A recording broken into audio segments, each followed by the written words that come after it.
Tawag ng pagsamba sa awit 107 verse 1 to 2. Purihin si Yahweh sa kanyang kabutihan. Pag-ibig niya'y tunay, laging tapat kailanman. Lahat ng niligtas sinubos ni Yahweh. Bayaang magpuri mga tinulungan upang sa problema sila ay magwagi.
Tayo pong lahat ay manalangin. Lord, papuri po at pasasalamat ang binabalik po namin sa inyo sa umagang ito. Maraming salamat po, Ama, sa buhay at kalakasan na pinagkaloob niyo po sa bawat isa sa amin. Salamat po, Ama, sa paggabay mo sa amin upang makapunta dito sa iyong bahay-sambahan na ligtas.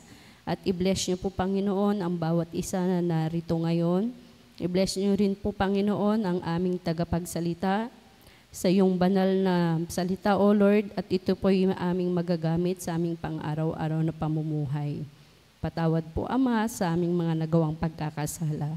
Ito po ang samot dalangin sa matamis na pangalan ni Jesus. Amen.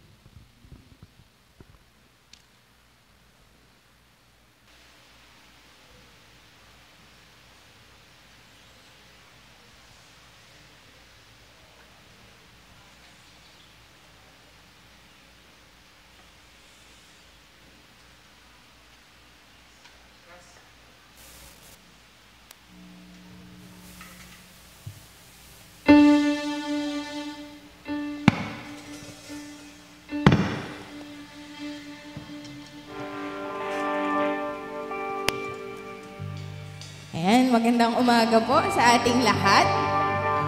Pwede po bang ngitian ninyo yung inyong mga katabi ngayong umaga?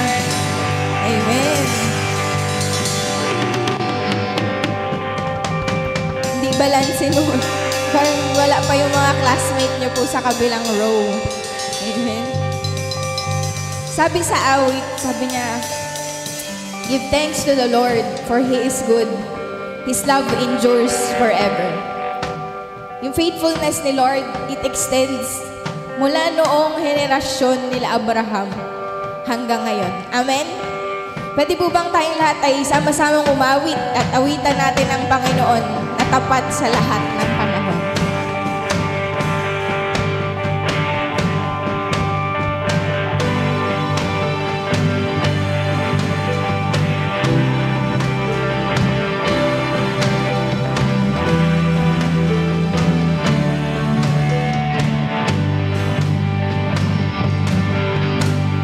Thanks to the Lord, our God and King. His love endures forever. For His good is above all things. His love endures forever. Sing praise, sing praise. With a mighty hand and outstretched arms, His love endures forever. For the life that has been reborn, His love endures forever. Sing praise, sing praise, sing praise, sing praise. Forever God is faithful. Forever God is strong. Forever God is with us. Forever, forever.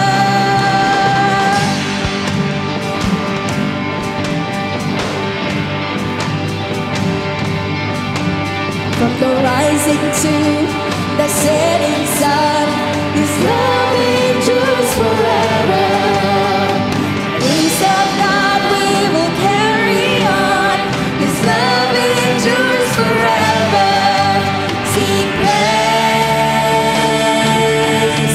sing praise, sing praise, sing praise. Forever God is faithful. Forever God is strong. Forever God is with us. Forever and ever. Forever God is faithful. Forever God is strong. Forever God is with us. Forever and ever.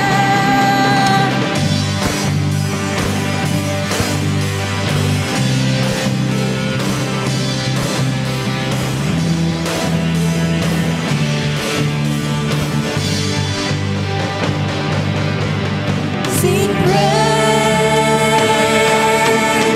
sing praise, sing praise, sing praise, sing praise, sing praise,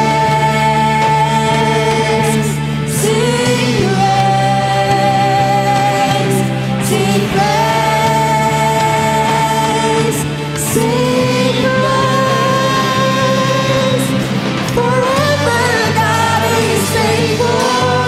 Forever God is strong. Forever God is with us. Forever, forever, forever God is faithful. Forever you are strong. Forever you are with us. Forever, forever, forever.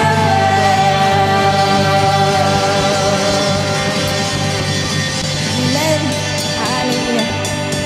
We praise God hindi dahil sa circumstances ng buhay natin. Amen. We praise God for who He is, for His faithfulness. Today, let me share with you yung story ng isang lalaking hangal. Itong lalaking hangal na ito, he had his harvest. Sobrang bountiful siguro na yung kamalig niya puno na. And sabi niya, okay na yung future ko kasi meron nang nakastore sa aking kamalig. So I will eat, I will drink, and be merry. Sabi ng Diyos, hangal, bukas, kukunin ang buhay mo. Hindi natin hawak yung bukas.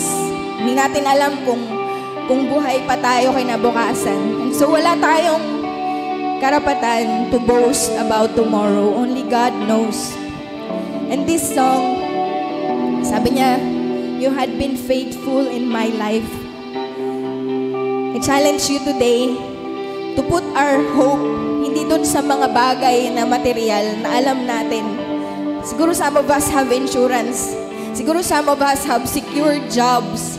Siguro some of us have good relationships right now. Pero hindi natin hawak yun. Huwag tayo doon mag-cling. Kasi walang permanente sa mundong ito. Only thing permanent is the love of God. That is the only thing constant. And today, sabi nung song, I'll sing to you, Lord, a hymn of love for your faithfulness to me. I'm carried in everlasting arms. Sa kamay ng Diyos, laging may security. Sa kamay ng Diyos, laging mayroong kasiguruduhan, laging may kagalakan, laging may biyaya. Sa kamay ng Diyos, nandoon ang kasiguruduhan. So today, as we sing this song, I pray that we would reflect dun sa moments ng mga buhay natin, even the darkest times in our lives. Dun sa moment na yon, we will see that God had been there. Sabi ni Lord, I will never leave you, nor forsake you. Yung faithfulness ni Lord, hindi yan nakadepend dun sa mga weaknesses natin. Yung love ni Lord, hindi yan nakadepende dun sa mga bagay na lacking tayo. He loved us just the same. He saw you, and you were good.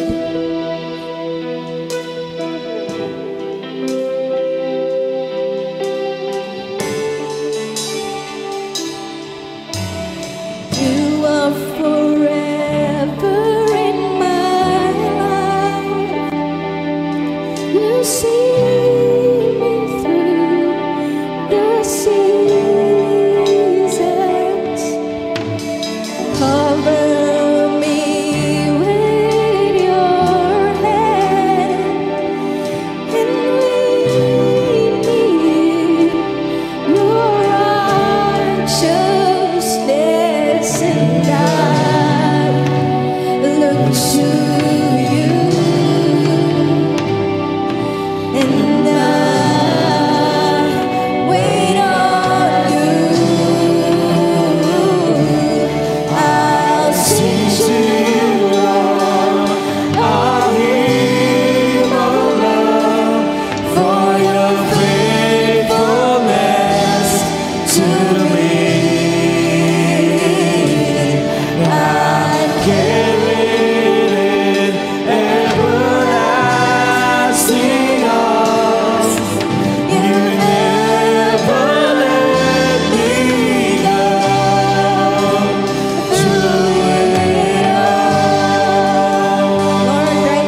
us to the most reliable God, Lord. We put our trust, Panginoon, dun sa Panginoon na hindi nagbago kailanman, Panginoon. Sa iyo ang pinakamataas na papuri, Ama. Sa iyo ang pinakamataas na papuri. Hallelujah, Jesus.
Salamat sa iyo ang pinakamataas na papuri at pagsamba sa pangalan ni Jesus. Amen at amen.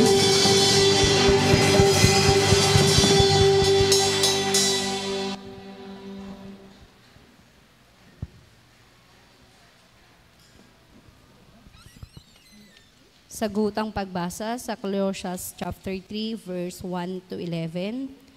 Yamang binuhay kayo muli sa kasama si Kristo. Ituon ninyo ang inyong pag-iisip sa mga bagay na nasa langit na kinaroroonan ni Kristo na nakaupo sa kanan ng Diyos. Ang mga bagay na panlangit ang sa isip ninyo, hindi ang mga bagay na panlupa. Sapagkat namatay kayo at inyong buhay ay nakatago sa Diyos kasama ni Kristo. Si Kristo ang inyong buhay at kapag siya'y nahayag na, mahayag din kayong kasama niya at makakahati sa kanyang kaluwalhatian. Kaya't patayin na ninyo ang mga pagnanasang makamundo, ang pakikiapid, karumihan, mahalay na simbolo ng damdamin, masamang pagdanasa at ang kasakiman sa isang uri ng pagsamba sa Diyos-Diyosan. Dahil sa mga ito, tatanggap ng parusa ng Diyos ang mga taong ayaw pasakop sa Kanya. Kayo man ay namuhay din ayon sa pagnanasang iyon, nang kayo ay pinagkahaharian pa ng mga ito. Ngunit ngayon, itakwil na ninyo ang lahat ng galit, puot at sama ng loob. Iwasan na ninyo ang panlalait at malaswang pananalita. Huwag kayong magsinungaling sa isa't isa, sapagkat hinubog na ninyo ang dati ninyong pagkatao, pati na ang gawa ninyo. Isinuot ninyo ang mga pagkakatao na patuloy na nagbabago at nagiging kalarawan ng Diyos na lumikha sa inyo, upang lalo ninyo siya makilala. Lahat tayo. Kaya't sa kalagayang ito, wala nang pagkakaiba ang Grego at ang Hudyo, ang tuli at ang hindi tuli, ang dayuhan at ang hindi sibilisado, ang alipin at ang malaya. Ngunit si Kristo ang pinakamahalaga sa lahat at siya'y nasa inyong lahat.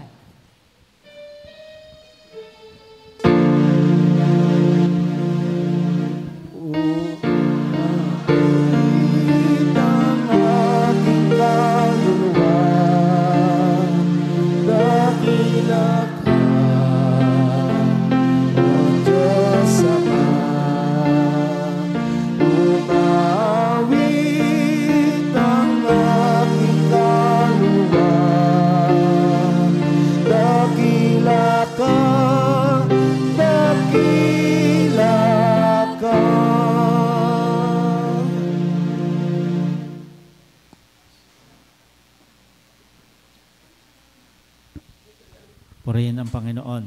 Isang pinagpalang umaga po sa ating lahat. God's morning po. Palakpakan natin si Lord. Hallelujah. Bumabati din tayo sa mga kasama natin online. Tayo po ay naka-live at kasama natin ang ating mga kapatid, kaibigan, at maging siguro hindi natin kakilala basta't naka-join sa atin ay kasama po natin sa pagsamba. Ngayon po ay first Sunday of August at isa na namang buwan yung ating natapos. Pinagpala tayo ng Panginoon at alam natin na pagpapalain din tayo ng Panginoon sa buwan ng Agosto. Ang bilis ng panahon. Sabi nila ay sumilip na daw si Jose Marichan. Nakita niyo ba? Sumilip daw po siya nung isang araw kasi sa isang buwan ay bare months na. Glory to God po. Maganda ang panahon at binigyan niya tayo ng mainit na sikat ng araw kanina. Though mayroong pong cloud clusters o low pressure area sa labas ng Philippine Area of Responsibility, pero sabi po, probably hindi na po papasok sa Philippine Area of Responsibility. Pero malungkot po tayo. Last time, nabalitaan natin may earthquake 8.7 sa Russia. May mga tsunami po sa Japan, sa Hawaii, at maging sa Pilipinas, sa bandang Pacific ay may banta po ng tsunami. At nabuhay uli yung pinangangambahan na Big One sa Marikina Port Line. So maging mapagpanalangin po tayo para sa mga bagay na yun. Masaya po naming ibalita sa inyo na ang ating face-to-face na prayer meeting o midweek encounter with God last Thursday ay isa pong napakasarap na gawain. Mas marami po tayong nakapunta at katulad ng prayer namin po ay next time lahat po tayo ay makarating para po sa ating pong face-to-face once a month na prayer meeting o midweek encounter with God.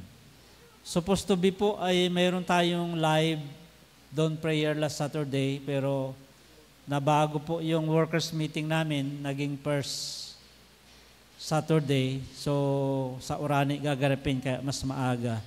Iniisip namin, bigyan po namin kayo ng notice kung sa mga GC po natin, kasi on Friday, Saturday, mayroon pong Deaconess Assembly.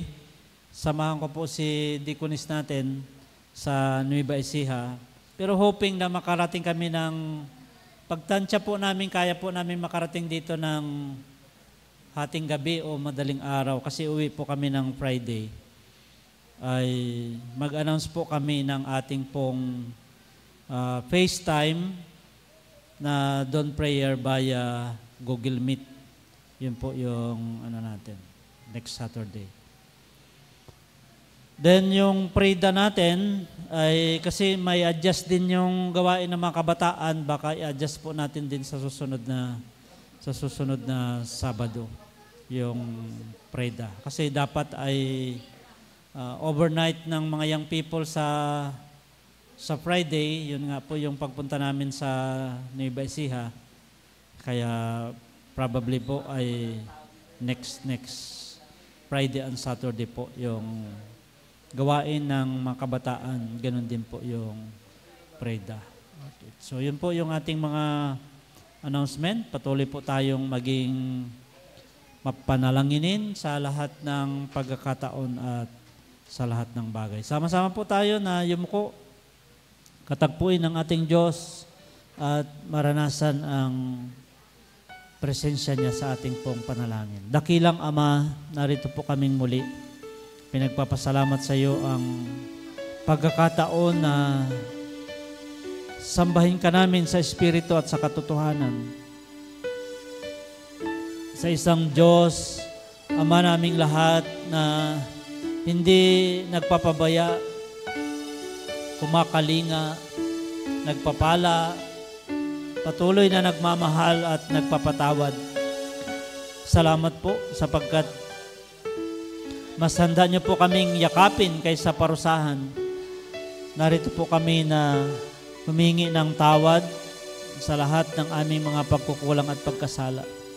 Pagindapatin niyo po na ang mensahe, ang buong pagsamba, ang iyong inihandang pagpapala, walang makasagabal upang aming tanggapin ang iyong biyaya. Sa isang mabuting Diyos na katulad mo, salamat po ng marami. Salamat din po sapagkat sa loob ng matagal na pagkataon na umulan, may bagyo, Lord, salamat sa magandang panahon na ipinagkaloob mo sa amin. Kapahayagan na ikaw ay Diyos na buhay, na nililingap mo po kami. Kapahayagan ng pagsikat ng araw ay pag-asa na nagmumula sa iyo, na walang klase ng dilim na hindi magliliwanag, walang klase ng pagsubok at problema na hindi namin malalagpasan dahil nandyan ka. Nakikisa po kami sa panalangin sa buong mundo sa naapektuhan ng earthquake at tsunami sa Japan, sa Hawaii, sa Russia, sa iba't ibang dako, lahat ng mga nasalanta, ng iba't iba pang mga klase ng kalamidad.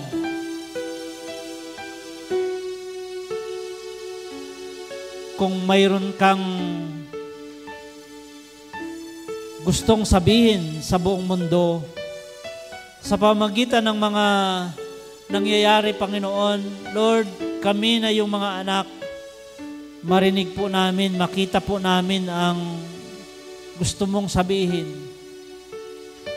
Mas lalo po naming pag-ibayuhin ang aming pong pag-ibig sa iyo, pag-ibig sa kapwa, sapagkat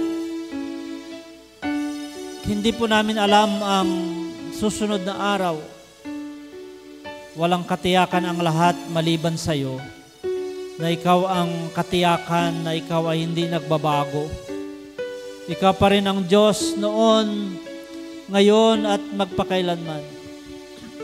Sa iyo po kami kumakapit. Bawat araw ay tagumpay dahil sa iyo. At mula dito, Panginoon, nilalapit ko po ang bawat isa sa mga panalangin ng mga pagsubok at problema, mga pinagdadaan ng kahirapan.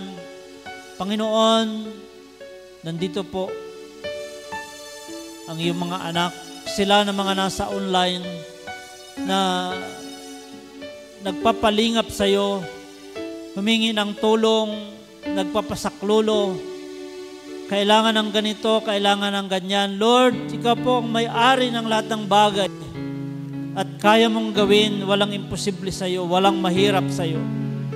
Dear God, alam ko po, pagtatagumpayin niyo po kami. Maging sa larangan ng mga sakit at karamdaman, mayroong na-diagnose ng doktor, may nararamdaman.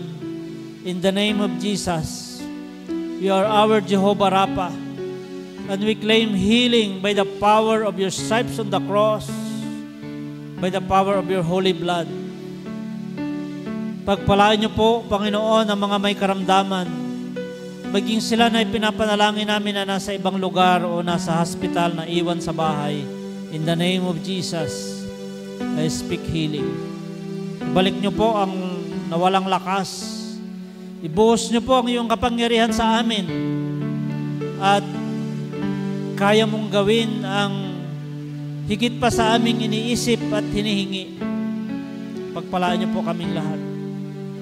Pagpalaan niyo po ang aming iglesia, sa lahat ng mga ministeryo, higit sa lahat, Panginoon, patuloy po na tulungan niyo po kami umangat, mag-level up ang aming pong paglilingkod. Ganon din po ang aming pananampalataya. Marami ka pang gustong gawin. Gamitin niyo po kami para sa pagkakilala sa iyo ng marami, ng iba, ng makamag-anak at mga kaibigan. Lord, salamat po sapagkat nandyan ka para sa amin. Nanalangin po kami sa aming pong minamahal na bansang Pilipinas. Ang makaguluhan, di pagkakaunawaan, ang kaayusan sa pamahalaan. Lord, dalangin po namin ang aming Pangulo, ang pangalawang Pangulo, lahat ng opisyalis ng gobyerno, lahat ng sangay ng pamahalaan. Lord, sa iyo po pinagkatiwala namin. We continue to declare that Philippines is for Christ. There is a revival that is about to happen in our place.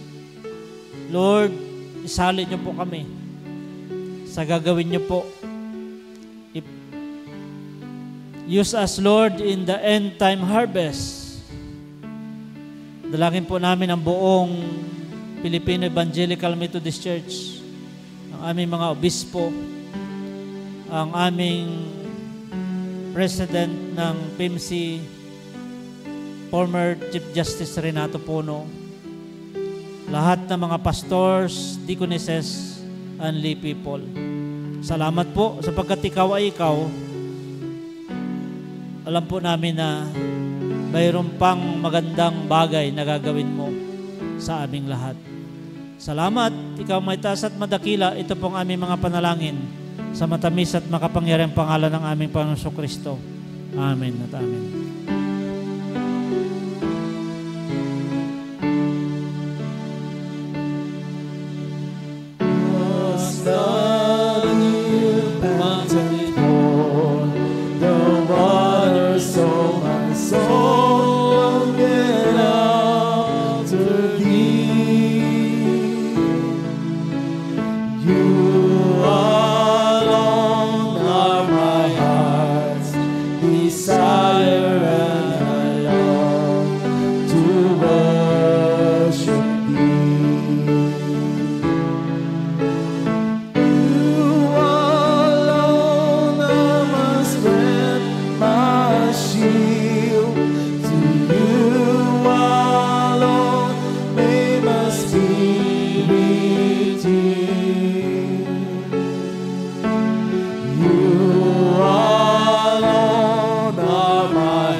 Panahon po para sa awit at sayaw ng mga bata.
1, 2, 3. All around the room, come on, shout and sing. If you know he's good, throw your hands up high and lift your voices to the sky. Clap your hands, 1, 2, 3.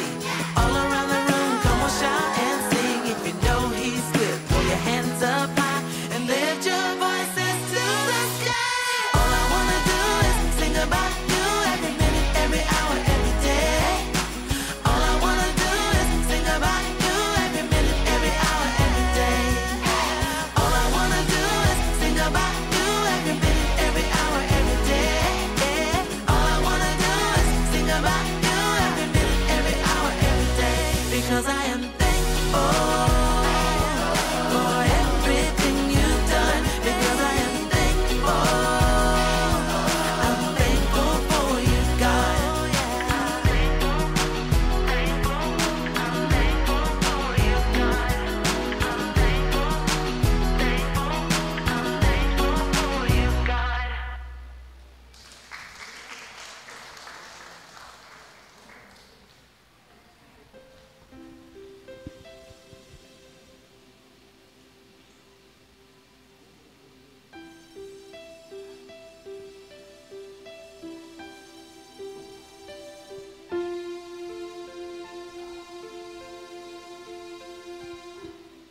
Tayo po'y manalangin.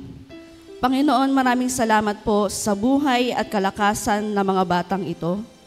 Ikaw nga po, Panginoon, ang patuloy na mag-ingat sa kanila, sa kanilang paglalaro at pag-aaral, Panginoon. Sa kanilang paglaki, patuloy nga po nilang makilala ka na ikaw, Panginoon, ang kanilang Panginoon at tanging tagapagligtas. Sa mga may karamdaman po, Panginoon, we claim healing, Panginoon. Nawa po, magkaroon po sila ng panibagong kalakasan upang makapasok na po sa kanilang paaralan. Idanadalangin ko rin po, Panginoon, ang bawat pamilya ng mga batang ito, ang kanilang mga magulang, na patuloy niyo pong ingatan, Panginoon, sa kanilang paghahanap buhay. Patuloy niyo pong i-bless ang kanilang sambahayan, Panginoon. Ito po ang aming samot dalangin sa matamis na pangalan ni Jesus. Amen.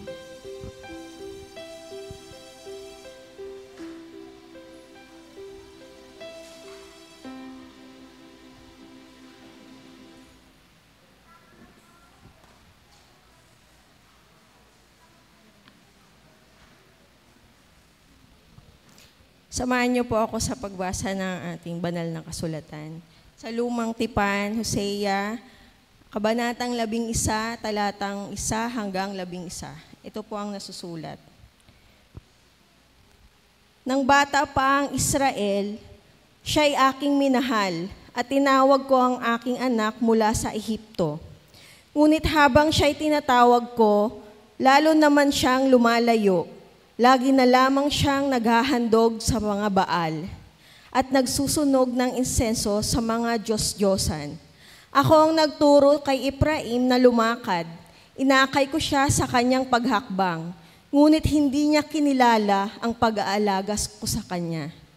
Pinatnubayan ko siya ng buong pagmamalasakit at ng buong pagmamahal. Ang katulad ko isang nag-aalis ng busal sa kanilang bibig, at yumuko ako upang sila'y mapakain.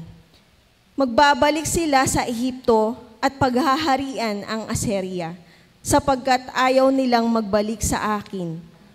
Lulusubin ng kaaway ang kanilang mga lunsod, wawasakin ang pampinid sa kanilang mga pinto, at lilipulin sila sa loob ng kanilang mga kuta. Ang bayan ko'y nagpasya ng tumalikod sa akin, kaya't sa pamatok sila'y itinakda at walang sinumang makapag-aalis nito. Pababayaan ba kita, Efraim? Ikaw ba'y ibibigay ko sa kaaway, Israel? Maitutulad ba kita sa Adma? Magagawa ko ba sa iyo ang aking ginawa sa Sibuim? Hindi ko kayang gawin ng puso ko, kahabagan ko'y nananaig. Hindi ko ipadarama ang bigat ng aking puot.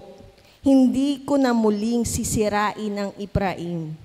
Sapagkat ako'y Diyos at hindi tao, ang banal na Diyos na nasa kalagitnaan ninyo, at hindi ako naparito upang kayo'y wasakin.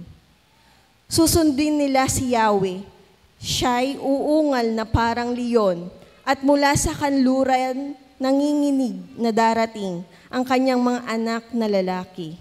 Nagmamadali silang darating na parang mga ibong mula sa Ehipto. Tumayo po tayo sa pagbasa ng Bagong Tipan. Buksan po natin sa Lucas, Kabanatang 12, talatang 13 hanggang 21. At ito po ang nasusulat. Sinabi ko kay Jesus ng isa sa mga naroroon, Guro, iutos nga po ninyo sa kapatid ko na paghatian namin ang aming mana. Sumagot siya, sino ang naglagay sa akin bilang hukom o tagapaghati ng mana ninyo? At sinabi niya sa kanilang lahat, mag-ingat kayo sa lahat ng uri ng kasakiman, sapagkat ang buhay ng tao ay wala sa dami ng kanyang kayamanan. Pagkatapos, isinalaysay ni Jesus ang isang talinghaga. Isang mayaman ang umani ng sagana sa kanyang bukirin. Kaya't nasabi niya sa sarili, ano ang gagawin ko ngayon? Wala na akong paglagyan ng aking mga ani. Alam ko na, ipagigiba ko ang aking mga kamalig at magpapatayo ako ng mas malalaki. Doon ko ilalagay ang aking ani at ibang ari-arian. Pagkatapos ay sasabihin ko sa aking sarili, marami ka nang naipon para sa mahabang panahon, kaya't magpahinga ka na lamang, kumain, uminom at magpakasaya. Ngunit sinabi sa kanya ng Diyos, hangal, sa gabi ring ito'y babawian ka na ng buhay. Kanino ngayon mapupunta ang mga inilaan mo para sa iyong sarili? Ganyan ang sasapitin ng sino mang nag-iipon ng kayamanan para sa sarili, ngunit dukha naman sa paningin ng Diyos. Pagpalain po tayo sa pagbasa ng banal na kasulatan.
Sa kanyang nagbigay sa'yo.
Purihin po ang Panginoon sa napakagandang mensahe doon sa awit na ating pong napakinggan. Nagdadala sa atin upang ihanda po tayo sa ating pong pag-uusap sa pinasang teksto sa Bagong Tipan. Before that, lagi po ay nagde-declare tayo ng something na i-claim natin sa bawat per Sunday, and today ay dinideclare natin ang buong August ay maging isang amazing August para sa ating lahat. Kasi ang ating God po ay indescribable God. Hindi natin kayang ilarawan ang kaya niyang gawin. Kaya po, we could expect na ang ating pong buwan ay maging amazing para sa ating lahat. Kinuha ko po ito sa daily ni Dex. Ang Tagalog po natin sa declaration natin, aagos todo ang biyaya ng Diyos ngayong Agosto. Amen ba yan? Aagos ng todo ang biyaya ng Diyos ngayong Agosto. Sige po, balikan natin yung pagbulay-bulayan natin. Tandaan na po natin na ito ay parable, kaya mayroon po siyang higit pang kahulugan kaysa doon sa sinasabi ng kwento.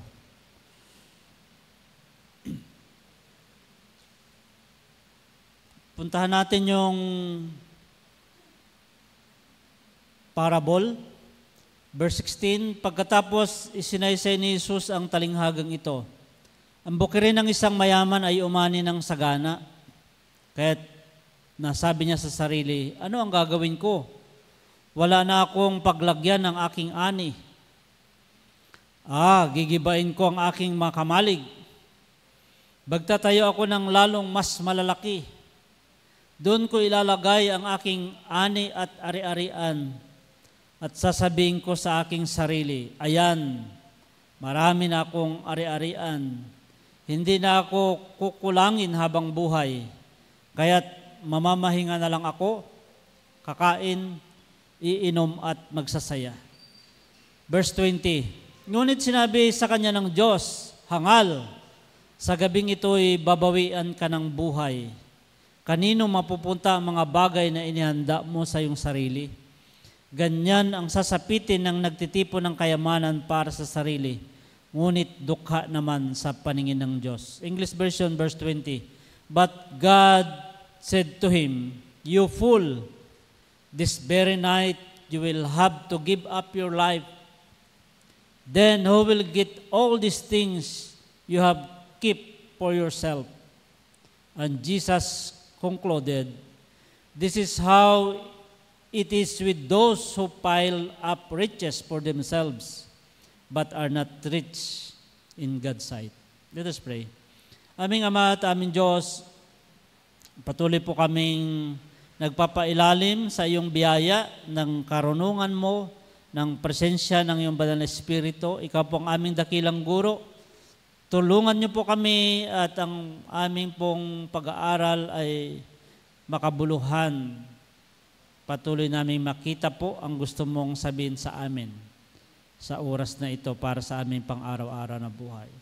Salamat po ng marami sa pangalan ng aming Panginoong Kristo. Amen.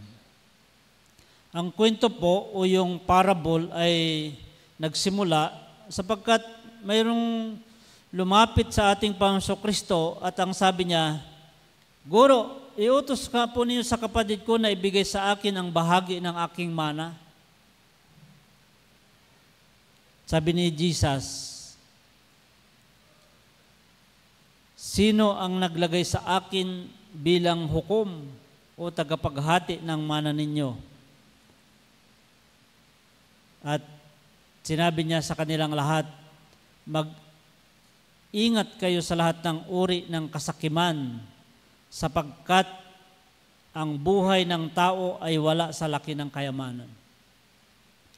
Watch out, be on guard against all kinds of greed. Life does not consist in abundance of possession. Yung ano natin dito ay yung salitang greed sa dictionary natin.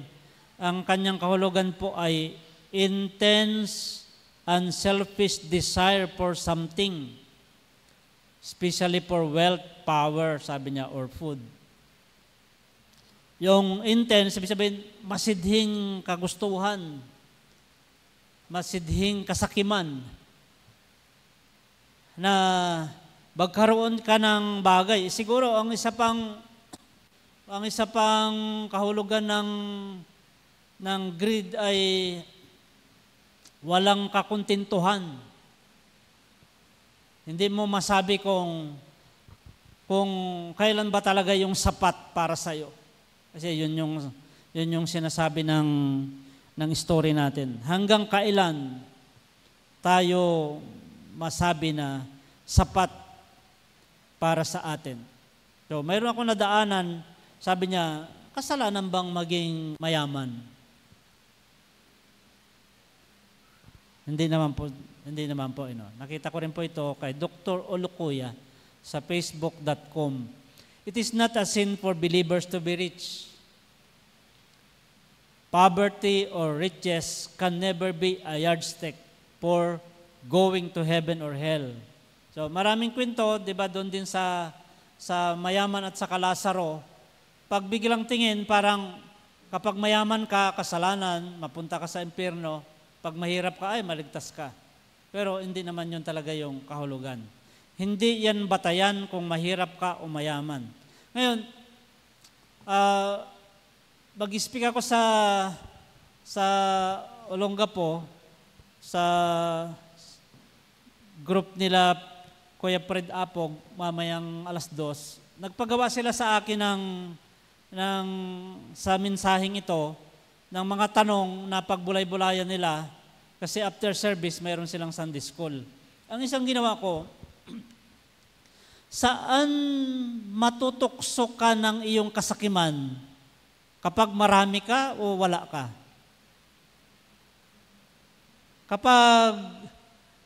Kapag sobra o sa kulang? Kasi parehas na mayroong parehas na mayroong temptation ng kasakiman. Kaya sabi niya diyan, hindi sa marami o sa wala. Being rich is not a crime. As a child of God, you can have money, but do not ever allow money to have you. Yun, magandang paalala. At then, kapag pinag-usapan natin, doon sa parable, kapag pinag-usapan natin yung kayamanan, it's not about money. When we talk about harvest, hindi lang yung kayamanan ng material. Maraming mga biyaya na ipinagkalob sa atin ng Panginoon. Kasi ang pangako ng Panginoon o purpose ng Panginoon, sabi niya, I came that they may have life and have it abundantly. Naparito ako pang magkaroon kayo ng buhay na masagana.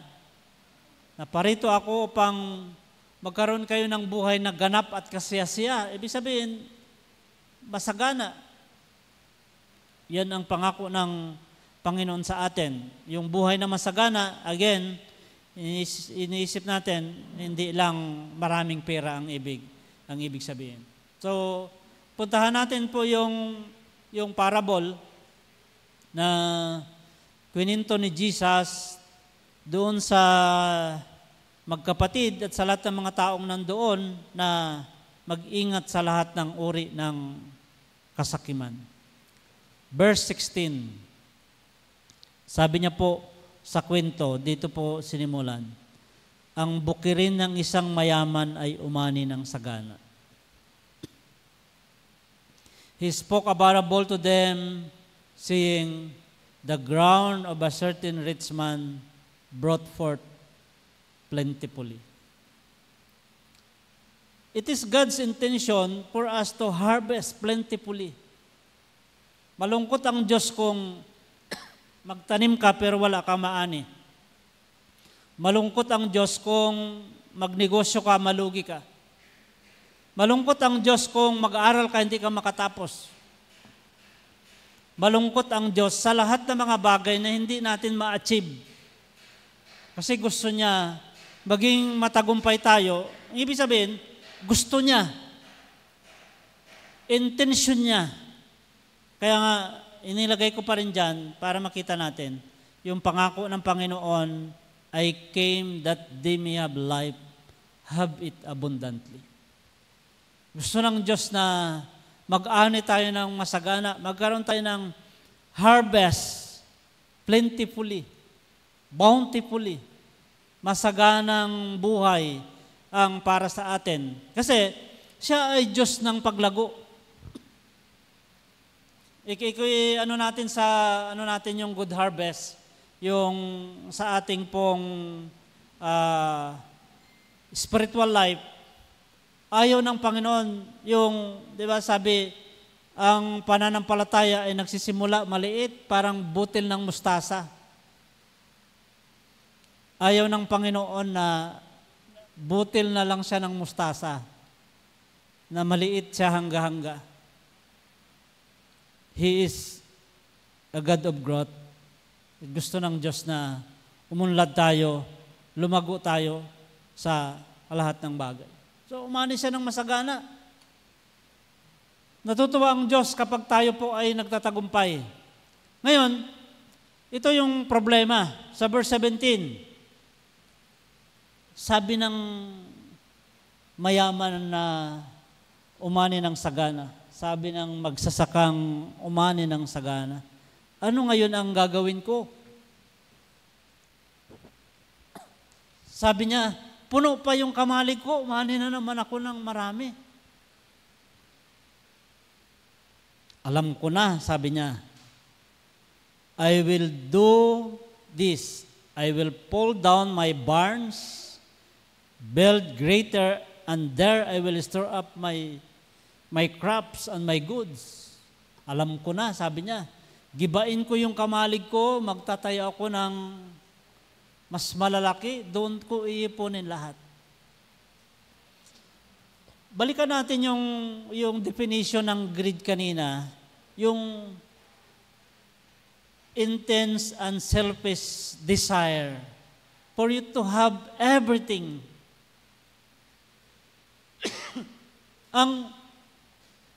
Sabi natin kanina, dahil ito ay parable, lagpasan natin lagi yung kanyang meaning doon sa mga sinasabing salita. Sabi niya, alam ko na, gibain ko yung kamalig ko. Magtatayo ako ng mas malalaki. Parang binubuksan ng taong ito na wala talaga siyang kakuntintuhan. At sa susunod na taon, puno pa yung kamalig, umani na naman ng marami, gigibain na naman yung at magtatayo naman. Ibig sabihin po, it symbolizes selfish desire. Maging sa akin lahat yan. Parang ganon.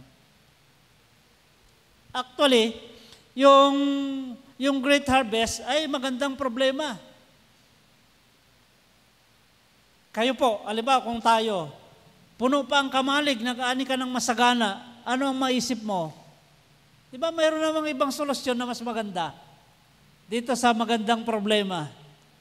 Total, puno pa yung kamalig. Binta ko na lang ng tig sa 10 piso 1 kilo.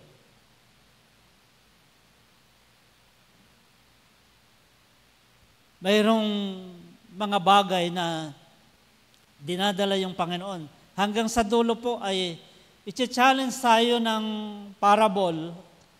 Ano ang pwede mong gawin na mas tama para sa ganitong mga kalagayan? Diba? Binigyan ka ng Panginoon ng magandang ani.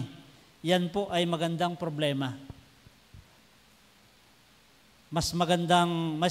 Mayroon tayong naiisip na mas magandang solusyon kaysa gibain ang kamalig at magtayo ng malalaki at ilagay na naman doon yung bagong ani. Sabi niya po, sa verse 19, Tagalogin muna natin. Sabi niya po, at sasabihin ko sa aking sarili, ayan, marami na akong ari-arian, hindi na ako kukulangin habang buhay. Ako ay mamamahinga na lang, kakain, iinom at magsasaya. Kapansin-pansin dito na yung tao, yung bida dito, magbalik.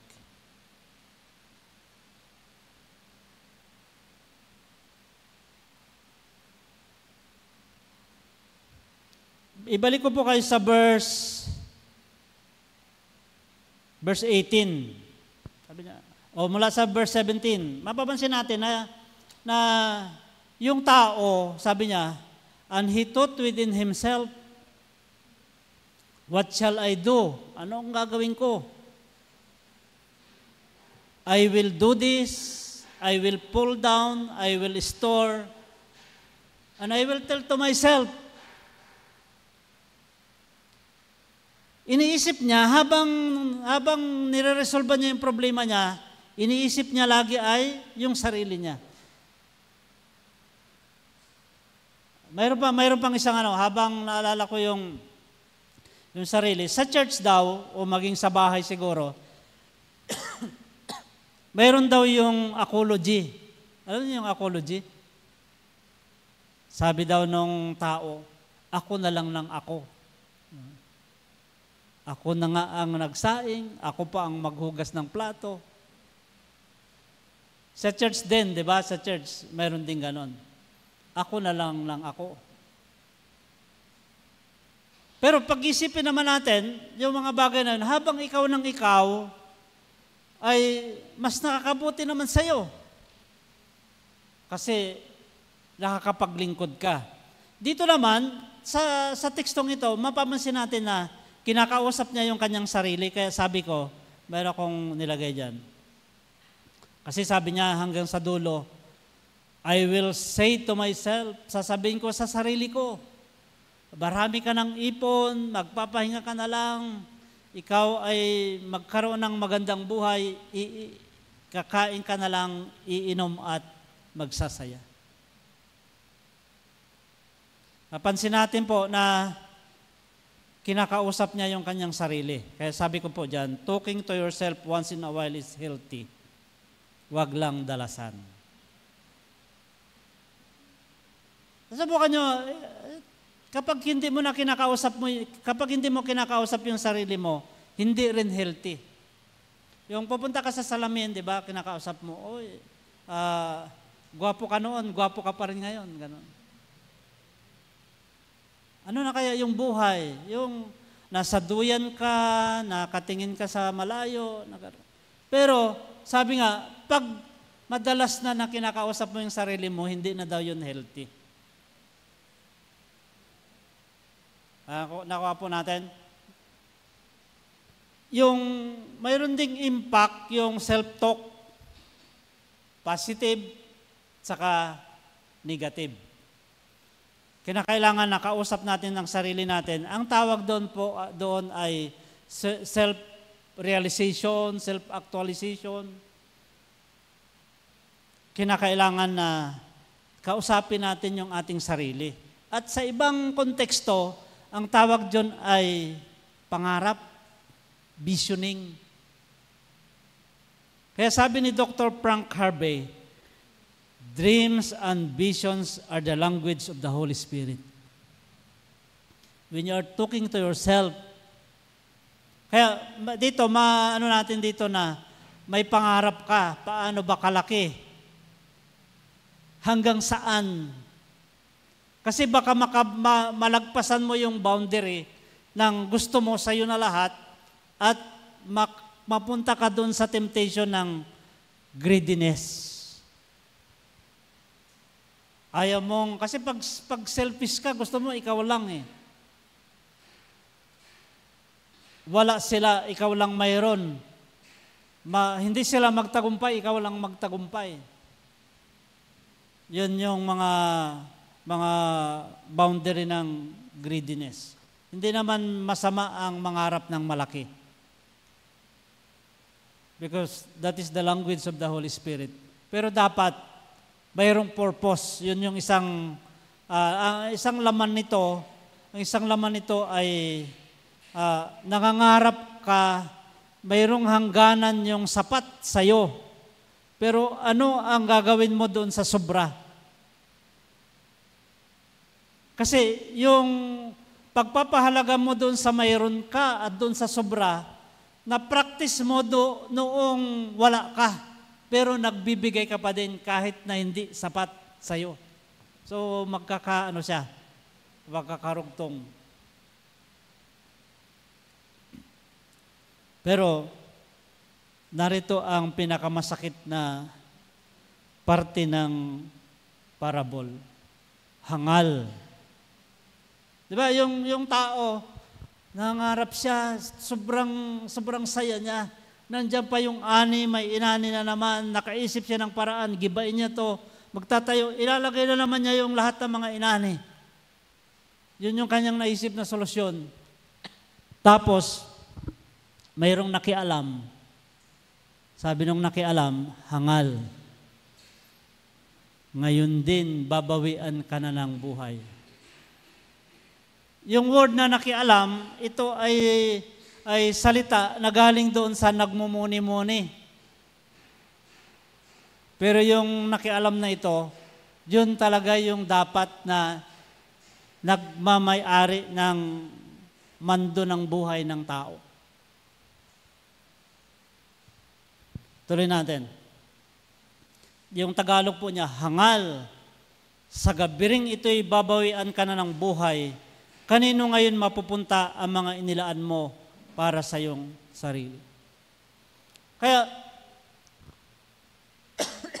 parang, ang tingin ko po, yung nagbubulay-bulay, nag-isip siya, ganito ang gawin ko. Nakaabot na nga siya doon sa, hindi na ako mauubusan. Nakaupo na lang ako. Kumakain, umiinom at nagsasaya. Yung sabi natin kanina, hindi natin hawak ang bukas. Hindi natin alam kung hanggang saan yung buhay. Minsan, si God, siya pa tuloy yung nasasabihan natin na pakialamero, hangal, sa gabing ito, babawian ka ng buhay. Na parang sinasabi nung nagbubulay-bulay, o yung nangangarap, o yung gumagawa ng istorya ng buhay niya, wag mo akong pakialaman. Don't bother me, sabi niya, doon sa gumagawa ng istorya ng buhay niya. Kayo po, di ba, ina-outline din naman natin yung buhay natin. Pero, wag natin sabihin dito sa may-ari talaga ng buhay, God is the author of your life and God is the greatest author.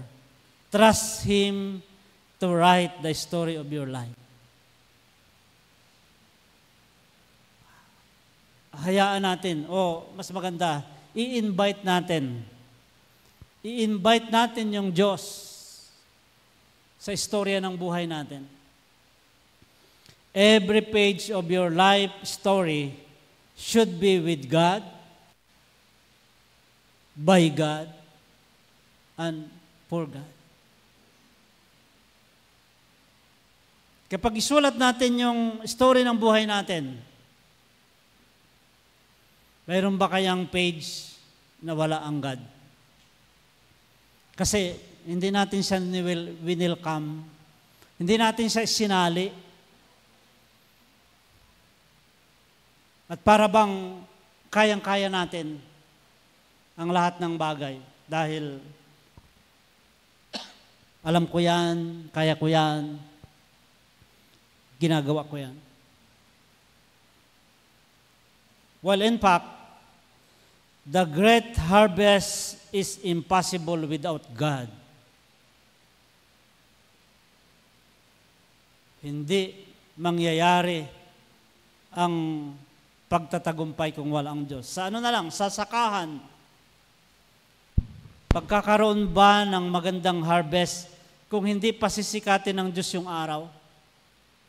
Kung hindi niya pa uulanin, hindi niya ibabagsak yung mga ulap upang madiligan yung mga halaman.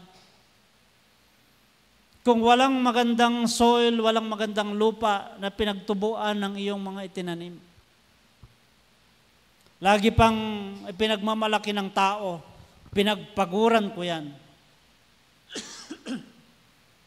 Yan ay dahil sa aking pawis at dugo. Hindi ko makalimutan, yung unang, hindi pa ako pastor noon, narinig ko ang sermon na ito. Mayroong kinalaman dito yung storya. Sabi nung pastor na narinig ko, hindi ko makalimutan, kahit pawis mo, hindi ikaw ang may-ari, Diyos pa rin. Kaya't walang magandang harvest, walang tagumpay. Yung pag-aaral natin, hindi natin maabot. Yung pangarap natin, hindi natin maabot. Yung gusto natin gawin, hindi natin maabot kung hindi natin isasali ang Panginoon sa buhay natin. Great harvest, success, breakthrough, promotion is not possible without God. Sa Kanya lang natin matatagpuan yung katagumpayan ng buhay. Hangal sa gabing ito, babawian ka na ng buhay. Galing ito sa isang pagbulay-bulay. Narinig ko lang po ito, yung kinukwento kong pastor sa inyo. Wala naman dyan sa Bible. Sabi niya, it could be in a little percentage paano namatay yung mayaman. Nandun siya,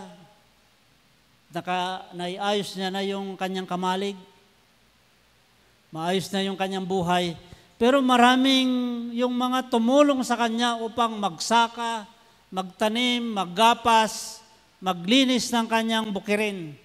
Sila yung mga nagugutom. Yung old story of master and laborers, na yung master, iba yung kinakain at iba yung kinakain ng mga laborers. Isang araw, nagugutom sila at hindi nila malaman kung saan sila kukuha ng kakainin nila. Pinasok nila yung kamalig.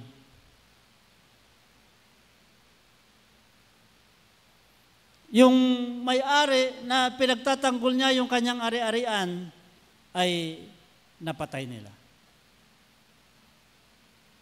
Maliit na porsyento kung paano siya namatay. If you have more than enough,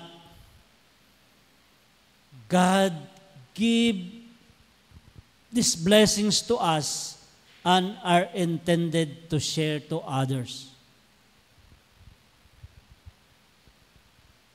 Kasi pag-iisipin natin, pag hindi natin isasali yung lahat, kapag hindi natin isasali ang pagtulong, kapag hindi natin isasali ang pagbabahagi, para saan yung sobra? Pero laging sinasabi ng Panginoon, lingapin natin sila. Nung ako ba'y nakita ninyong nagutom, pinakain ba ninyo ako? Laging nagpapaalala ang Panginoon na kaya niya tayo pinagpapala dahil iniisip niya yung iba. Laging iniisip ng Panginoon kung paano naman yung iba.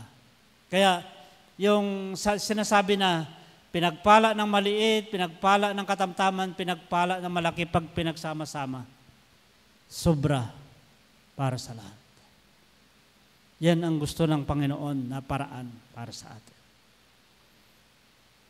A person is a fool to store up earthly wealth but not have rich relationship with God. Kaya pag-aralan mo talagang mabuti, Ang magandang title ay hindi richful, kundi poorful.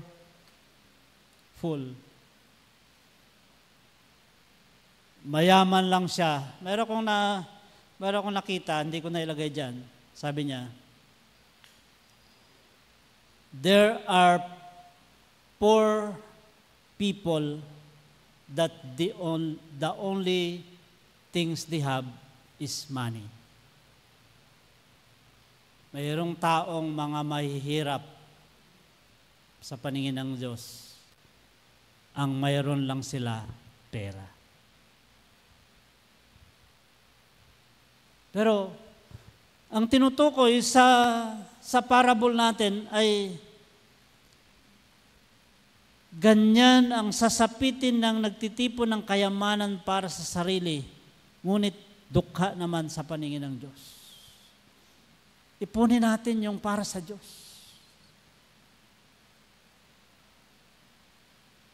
Ipunin natin yung magagandang mga gawa, produkto ng ating pananampalataya na maibigay natin yung ating pinakamabuti sa Panginoon. Mark chapter 8 verse 36.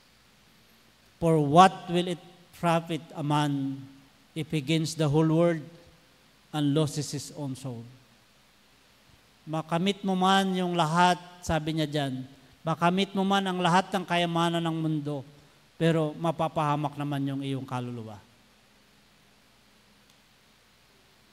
Your soul matters. Mas mahalaga yung sa loob, mas mahalaga yung kaluluwa. Yan ang tatawid sa buhay na walang hanggan. Makamtan man natin ang lahat, pag napabayaan natin yung ating kaluluwa, tayo po ay parang wala ang lahat ng bagay. A millionaire without Jesus is broke.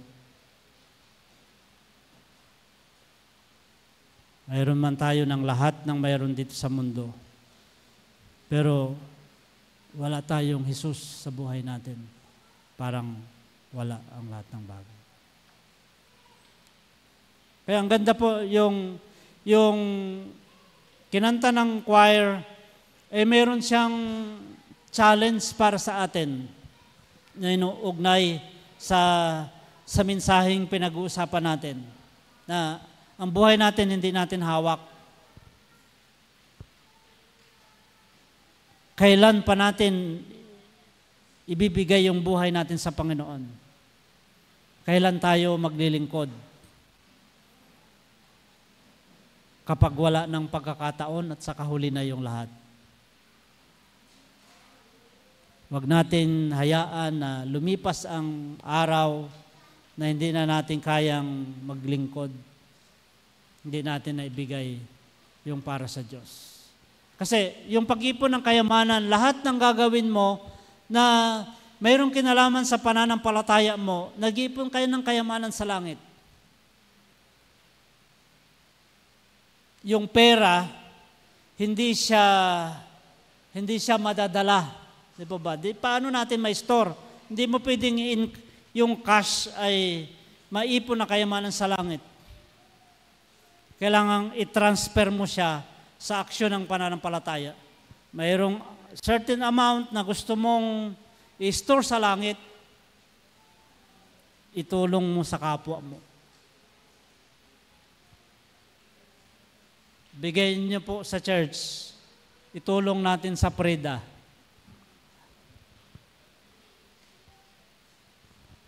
Mag-ipon tayo ng kayamanan sa langit. Hanggat kaya pa natin at yung pananampalataya. Life was never meant to be lived without God. Ang buhay lamang na may Diyos, kaakibat yung Diyos, kasama yung Diyos, ang mayroong tunay na kahulugan ng buhay. Sa pagtatapos po, gusto kong makita natin dito kasi yung pinag-usapan natin God is the author of life. Sa Acts chapter 3 verse 15, sabi ni Apostol Pedro, sabi niya, you killed the author of life, but God raised him from the dead. We are witnesses of this. Pinapatungkulan ni Pedro dyan si Jesus. Pinatay ninyo, sabi niya, yung author ng buhay. Pero binuhay siya na maguli ng Panginoon. Gusto ko pong idugtong yung text na yan dito sa pinag-aralan na natin kanina. Sabi niya, the thief comes only to steal and kill and destroy. I came that they may have life and have it abundantly. Jesus died for us to have an abundant life. Kaya napakahalaga na makita natin yung Diyos na ito na namatay para magkaroon tayo ng isang buhay na maganda, ganap, masagana at kasesya. Namatay siya upang buhay na ito ay hindi sayang. Namatay siya para tinubos niya yung buhay na sakim at nag-iisip lang para sa sarili. Upang ang mabuhay sa atin, yung nag-iisip naman para sa iba. Paano kaya yung mga taong naapektuhan ng lindol, naapektuhan ng baha, ano kaya yung kanilang kalagayan? Kumusta kaya yung mga taong hindi makakilala sa Panginoon? Kung may hangganan ang buhay, tayo may hangganan ng buhay, kapag hindi natin madala sa kanila, o bago tayo makarating, hindi na nila matanggap kasi namatay na rin sila.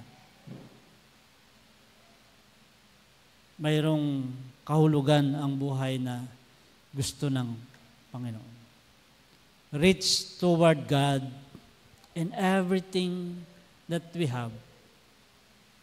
Mayaman tayo sa Diyos kasi yun lagi yung iniisip natin. Ibabalik kayo doon sa kwento ni Martha at saka ni Mary. Only one thing is needed. At lahat ng bagay na gusto ng Panginoon para sa atin, pero para sa Kanyang kapurihan. Sa pangalan ng Ama, ng Anak, at ng Banal na Espiritu. Amen.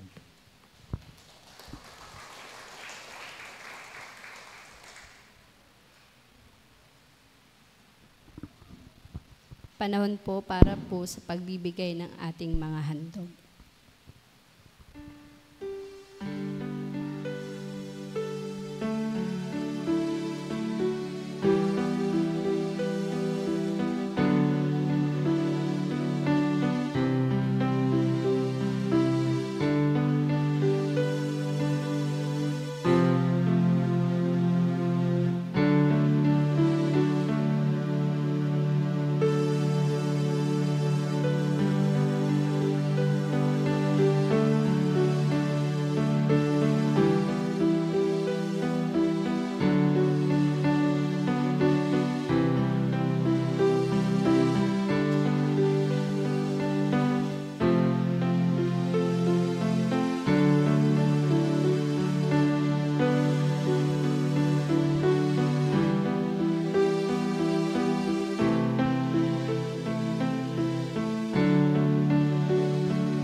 Aming Ama at aming Diyos, salamat po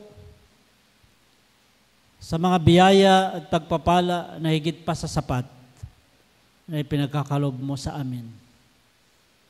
Niisip namin ngayon, Panginoon, kung paano po kami magbahagi sa iba, pero sa pamagitan ng paghahandog na ito, ibinibigay naman namin ang pagkilala at pagbabalik na may katapatan ng para sa iyo upang magamit ito sa pagpapalaganap ng iyong mabuting balita sa pamagitan ng iglesyang ito. Salamat po ng marami.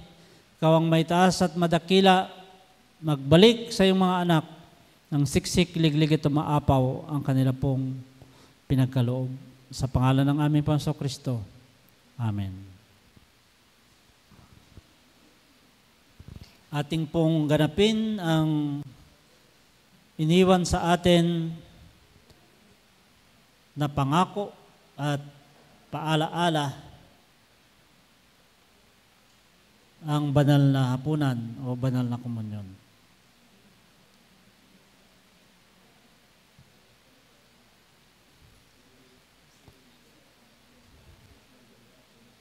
Isang sakramentong iniwan sa atin ng Panginoon na siya mismo ang nagtatag. Tayo pa na manalangin. Panginoon, pagindapatin niyo po kami na tumanggap ng iyo pong biyaya. Sa dulang ng iyong pag-ibig, tinawag niyo po kaming lahat upang maging kabahagi sa pamagitan ng iyong kamatayan sa krus, ng iyong katawan at dugo na inaalay para sa aming lahat. Ang kasaganaan ng buhay upang maging kagamit-gamit sa lahat ng tao, sa lahat ng panahon. Kami po ay mapagpala. Bendisyonan mo ito at pagpalain sa pangalan ng aming Panginoong Kristo. Amen. Nung gabing itatag ng Panginoong Kristo ang banal na hapunan, kumuha siya ng tinapay, pinagpasalamat sa Ama.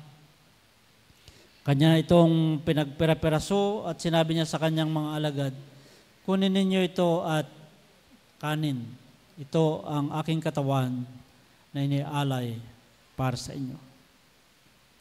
Sa ganun ding diwa, sinabi niya sa kanyang mga alagad, ito ang saro ng bagong tipan, ang saro ng aking dugo na mabububo para sa ikapagpapatawad ng inyong mga kasalanan.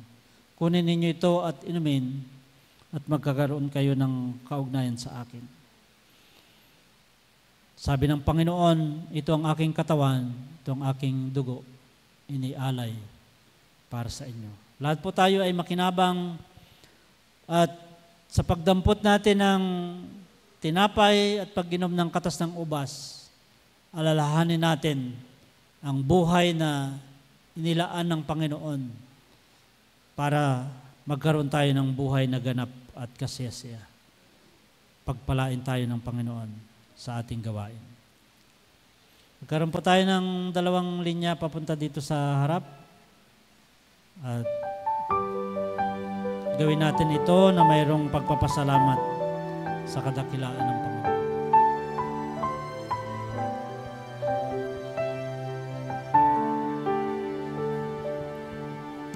Ito ang tinapay ng buhay, kanin mo't makibahagi.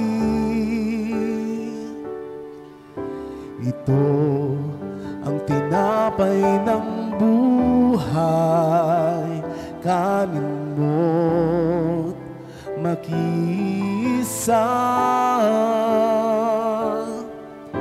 Yan ang katawang binayubay upang ikaw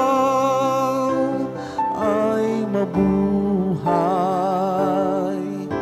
Yan ang katawang naghirap upang iyong kamtan ang buhay na walang hanggan.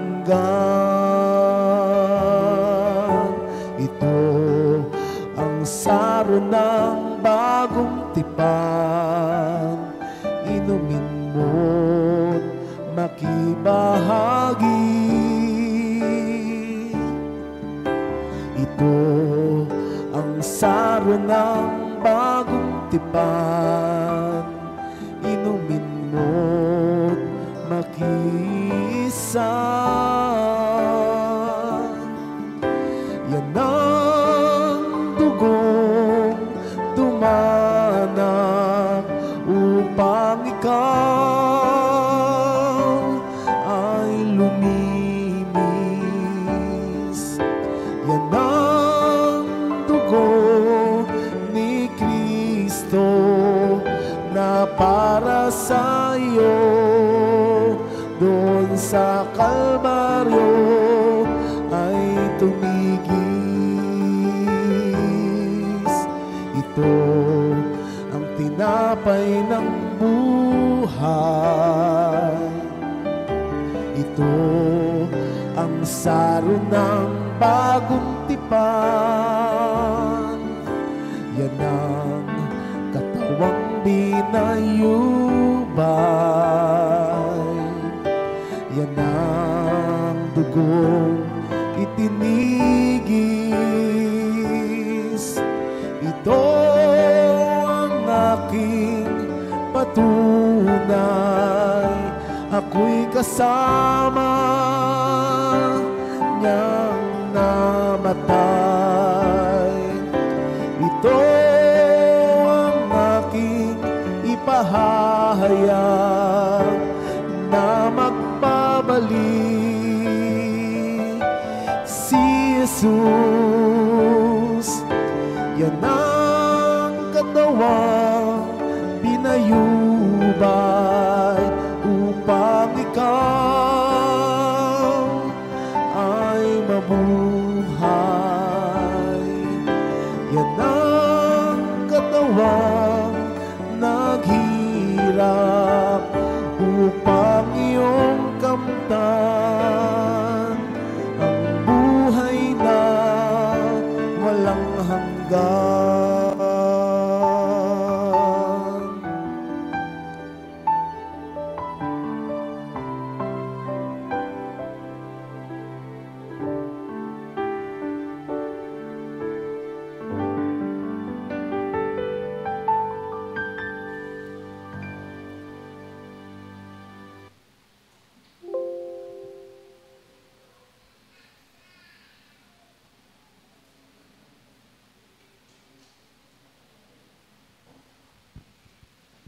Tayo po ay magpasalamat. Dakilang Ama, salamat po sa lubos na pag-ibig para sa buong sanlibutan na ibinigay mo ang iyong bugtong na anak upang ialay para sa katubusan ng aming mga kasalanan. Nagpapasalamat po kami, Panginoong Hesus, sa iyong sariling katawan at dugo na inialay mo upang mahugasan ang aming mga pagkakasala, upang magkaroon kami ng panibagong buhay na kasama ka. Ngayon po, narito po kami na kinabang sa dulang ng iyo pong pag-ibig. Ang pag-ibig na ito nawa ang siya pong gamitin namin upang lingapin namin ang iba, upang sa pamagitan ng aming buhay, maabot ng iyong pong pag-ibig. Hindi masayang ang iyong katawan at dugo na inialay mo upang lahat ng tao ay makinabang ng iyong pagliligtas. Kami nga po ay gamitin mong asin at ilaw ng sanlibutan upang makapagbigay ng kapahayagan ng pagliligtas at pag-ibig mo para sa iba. Salamat po sa panibagong kalakasang espiritual na pinagkakalob mo sa amin. Sa pangalan ng aming Panginoong Kristo. Amen.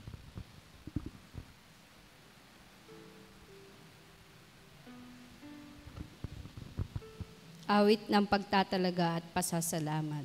Give your best to the Master.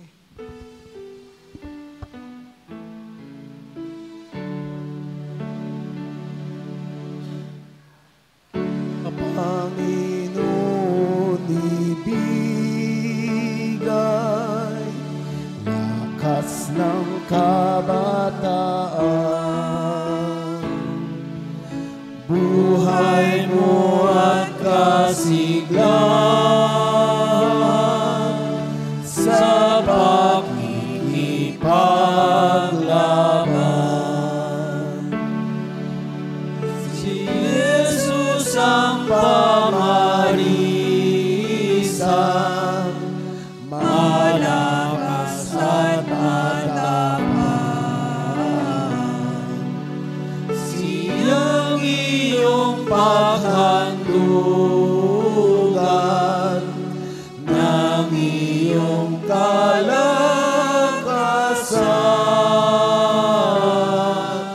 Sa Panginoon ibigay, lakas mong tinataglay. Buhay mo at kasiglahan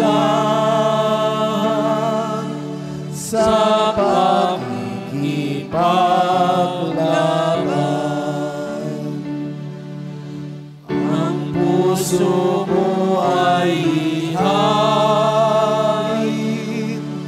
Panginoon ibigin. Paglingkuran siya munahin, bawat nasa'y banalin. Magbigay ka ng tumanggap sa Diyos ng awat habag. Paglingkuran siyang masikap, ibigay ang iyong lakas. Sa Panginoon ibigay, lakas mong tinataglay. Buhay mo at kasiglahan sa pakikipaglaban. Lahat ay ipagkaloob sa umibig ng lubos, at sa iyo ay tumubos, sa lupa ay nanaon. Buhay niya'y ibinigay nang maligtas ka lamang. Sambahin mo siya't igalang ng buong kalakasan. Sa Panginoon ibigay, lakas mong tinataglay. Buhay mo at kasiglahan sa pakikipaglaban. Amen. Lumalapit kami, O Panginoon, na mayroong pagpapasalamat sa buhay mong inialay para sa amin. Tunay nga pong naparito ka upang kami ay magkaroon ng buhay, isang buhay na ganap at masagana. Galing po sa iyo lahat. Kung wala ka, wala po kaming maabot. Di po kami magkakaroon ng masaganang ani, ng pagtatagumpay sa buhay, ng pag-abot ng mga pangarap, dahil walang Diyos na sumasama sa amin sa mga laban ng buhay. Pero nandyan ka. Hindi walang katiting na saglit na iniwan mo po kami. Kapahayagan ng iyong pag-ibig nung namatay ka sa krus. Makasalanan kami lahat, hindi kami karapat-dapat. Pinapaging dapat niyo po kami. Inialay ang iyong sarili para sa amin. Hayaan niyo po na paglingkuran ka namin.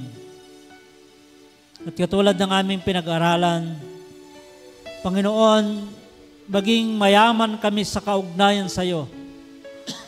Maging mayaman kami sa relasyon namin sa iyo. Lagi naming pipiliin yung prioridad ay ikaw. At sa lahat ng mga biyaya at pagpapala na ipagkakalob mo sa amin, maging yan ay kulang, sapat, o masagana, hindi po namin makakalimutan na lingapin namin ang aming mahal sa buhay, ang aming kapwa, ang lahat ng mga nangangailangan. Sapagkat gusto mong makita sa buhay namin ang resulta ng iyong kamatayan at muling pagkabuhay. Maraming salamat po. Patuloy kaming nagtatalaga ng aming mga sarili upang mapapurihan ka sa aming pong pangabuhay. Salamat po. Ganun din, nilalapit ko po ang bawat paglapit. Sila na mga nasa harapan, sila kami na mga nakatayo. Lord, mayroon pong mga panalangin ng aming mga puso. Alam po namin, ikaw po ang katugunan. Walang hindi mo pangyayarihin sa amin sapagkat walang imposible sa iyo. Salamat ng marami. Sa pangalan ng aming Panginoon Kristo, ito pong aming mga panalangin. Amen. Mga kapatid, patuloy nating damhin ang pagkupkup ng Diyos sa atin sa pamagitan ng Kanyang walang hanggang pag-ibig. Maranasan natin ang Kanyang lubos na kapangyarihan. Sumaatin ang lahat ng Kanyang pangako at masaganang pagpapala. Ngayon, bukas at magpakailanman. Sa pangalan ng Ama, ng Anak, at Banal na Espiritu. Amen. Amen. Amen.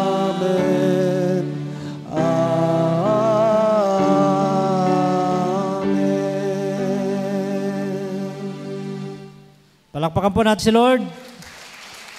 Hallelujah. Tapos na po ang ating pagsamba. Mayo tayo na taglay ang pag-ibig at biyaya at inspirasyon galing sa ating dakilang Panginoon. God bless us more.